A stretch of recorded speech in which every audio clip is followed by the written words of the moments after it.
Hey, what's up, everybody? This is Charles Sabansi. I want to welcome you guys to another episode of the Dreamerspro Show, where we cover everything from sports, hot topics, classic debates, entertainment, and where we give you guys a fresh perspective on things and how we see them. And today we have a pretty interesting show for you guys. But before we get into it, please make sure you like the video and subscribe to our Dreamerspro Short Clips channel that we have pinned in the comment section below. So let me just get into this topic here. As you guys know, Charles Barkley recently made some news for some comments that he made on NBA on TNT that were centered on the lack of coverage that the Denver Nuggets and Nikola Jokic was getting, right? So we actually produced a show about that, and a decent amount of people actually saw that show. But as you all know, Charles he moves around various media rooms, let's say in the NBA, and he's always on one show or the other. One day you may see him on his show, the next day you may see him on the Dan Patrick show.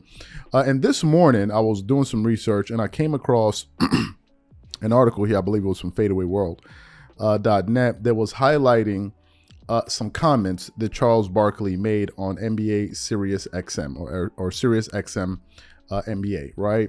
And on SiriusXM, you have so many different NBA players that go on there to talk about a plethora of things. But in this particular episode, he was on there and he was discussing Zion Williamson, right?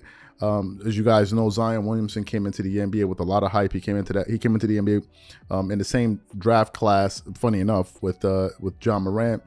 And before he came into the league, it was incredible what he was doing at Duke. You saw him pulling off some of the most aggressive dunks you will ever see any basketball player pull off. There was even a video of him when I think he tried to make a move and his shoe exploded. It was just crazy stuff, right? And he came into the NBA with a lot of hype. But as you all know, Zion, due to health issues, has been unable to basically stay healthy. And because of that, it has caused him to miss a lot of games, in his very, very short career. He's been a professional for 3 years. The first year of his NBA career, he only played 24 games. The next season, he played 61 games. And then this past season, he only played 29 of the available 82 games. And a lot of people have attributed his injuries to his weight, which we're going to get to a little bit later. So during this show, they asked Charles Barkley to kind of weigh in on what he thinks about Zion and his future moving forward in the NBA. So what we want to do is quickly play what Charles had to say here, and then we're going to come back and react to his comments. So take a listen to what Charles Barkley had to say there. You see what's going on down in New Orleans with Zion. I wish Zion had a vet on the team that's like a coach who could say, yo, man, you got to get in shape. You can't play basketball at your weight. I was so blessed and fortunate that Moses told me, because I told you, Eddie, I've told you this story. When I went up to Moses' house one night, I said, Moses, why am I not getting to play? He said, Chuck, son, you fat and you lazy. And, I did what any grown man do. I went to my condo and cried like a little woman.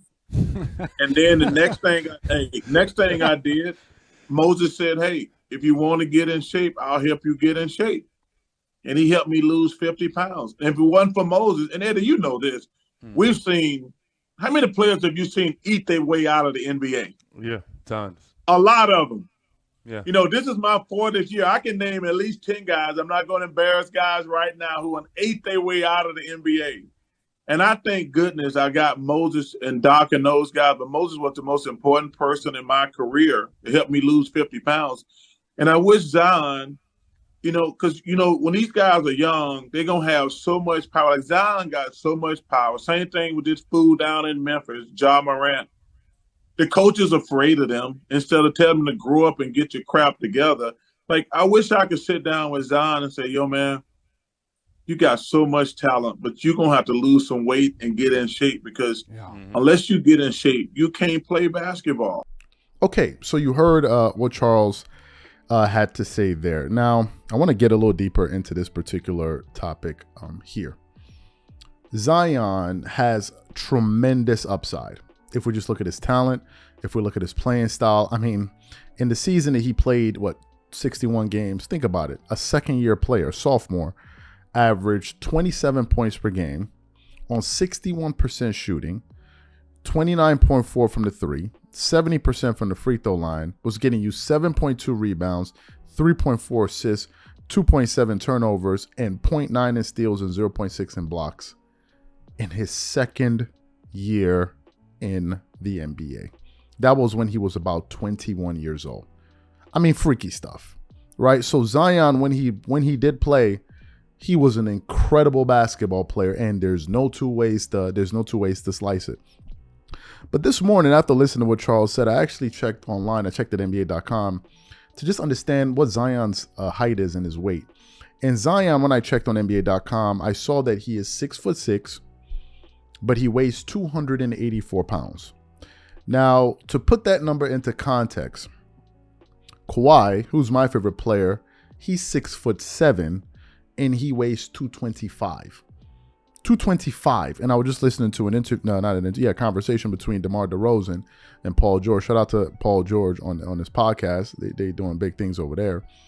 And DeMar DeRozan was just talking about just how freakishly strong Kawhi is, just how strong he is. So for you to be a strong player doesn't mean you need to be carrying around an excess amount of weight. So Kawhi is 225. So Zion is outweighing Kawhi Leonard by almost 60 pounds. I looked at Kobe Bryant. Kobe Bryant's playing weight was around 215, and Kobe was 6'6". So he's the same height as Zion. And I looked at MJ, his playing weight. Michael Jordan was 6'6", the very same height as John Morant, but he weighed 220. So imagine MJ walking around with an additional 60 pounds on his body. 60 pounds. That is the difference. And when you hear athletes like Shannon Sharp discuss this, who Shannon Sharp, I believe, is in his 50s. He's in excellent shape. I've seen even videos on him where he explains his philosophy of how he's able to stay in shape, what he eats. I mean, it's incredible, the level of discipline that Shannon Sharp has. But if you listen to Shannon talk about Zion, when he talks about that, having that much weight go up in the air and constantly coming down, crashing on your knees, it's not really good for the body, right? And it's a reason why you see a lot of NBA players, as they age, they drop weight. Kobe did it. Tim Duncan did it. LeBron at one time, he did it. Usually when you see guys put on size, especially around their shoulders, is when, they're attacking and they need that size to be able to handle contact, right? That's usually when you see guys put on muscle.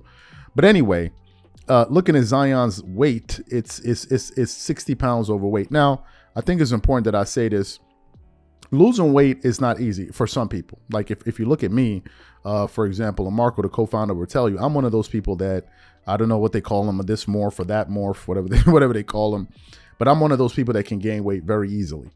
Very, very easily. So for someone like me to lose weight, it takes a myriad of things to happen. I need to be in the proper environment. Like when I was in college, I was in a conducive environment. I was always running. I would run 3 to 4 times a week, including sprints. I would try to eat clean. And for someone like me, I need to reduce my carbs. So that means no bread, no rice, or virtually none of it. Now, you guys understand how hard it is to go, basically no sugar. You understand how hard it is to not eat those carbs, because carbs is pretty much in everything. But that's, for me, that's how I lose weight.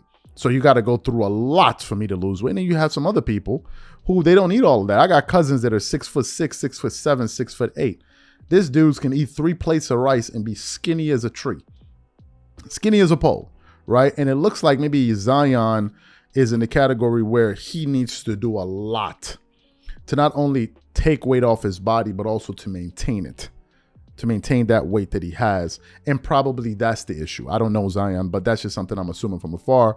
And I understand it's something that's not easy. But to go back to what Charles said, when I was trying to drop my weight, I was trying to drop my weight for health reasons and also be able to run a little bit faster. But I wasn't doing it because I was playing in the NBA. In the case of Zion, he's playing in the NBA. So he actually has something to play for beyond his health, right? You're talking about tens of millions, or if not hundreds of millions of dollars. So I just thought it was a pretty interesting comment that Charles made, and I wanted to relate it to something that I've also personally struggled with. I mean, when I move to the next place I'm moving to, I'll be able to really get back and see where I can start running again and doing the things that I like to do. But the environment really matters, right? At least for someone like me. So I can kind of understand what Zion is going through, at least from afar. So what I want to know from you guys is simply this. Number one, what are your thoughts on what Charles Barkley had to say? Number two, do you think that Zion can ultimately be able to overcome his weight issues and be able to remain healthy for at least 10 to 12 or even 15 years to make a career out of his God-given talent. Whatever you guys think, please leave your thoughts in the comment section, and we catch you on the next show.